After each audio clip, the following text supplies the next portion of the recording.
Updates naman tayo pagdating sa mga kaganapan sa Paris Olympics. Sa boxing, aabante na sa next round ang Pinay boxer na si Nesty Petesio matapos talunin ang kanyang kalaban mula India via unanimous decision. Habang ang Tokyo Olympics bronze medalist naman na si Yumir Marshall bigong muling makatungo sa podium matapos ang early exit nito sa Olympics. Makibalita tayo kay Millie Borja.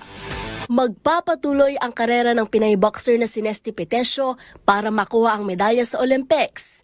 Matapos nitong talunin ang kalaban mula India na si Jasmine Lamboria via unanimous decision sa round of 32 sa women's 57 kg division. Nakuha ni Petesio ang boto ng 5 judges matapos niyang magpakita ng consistent na performance mula sa simula ng laban hanggang dulo. Yan ay kahit pa 10 taong mas bata sa kanya ang kalaban at mas lamang sa laki. Si Petesio ng ikalawang Pinay boxer sa Philippine team na aabante sa next round na unang naitala ni Ira Villegas. Magbabalik aksyon si Petesio sa August 2 para harapin ang home bet na si Amina Zidani sa round of 16. Samantala, tuluyan ng tinuldukan ng Pinoy boxer na si Yumir Marshall ang kanyang Olympic journey matapos namang matalo sa kamay ng kalaban mula Uzbekistan sa men's 80 kg round of 16.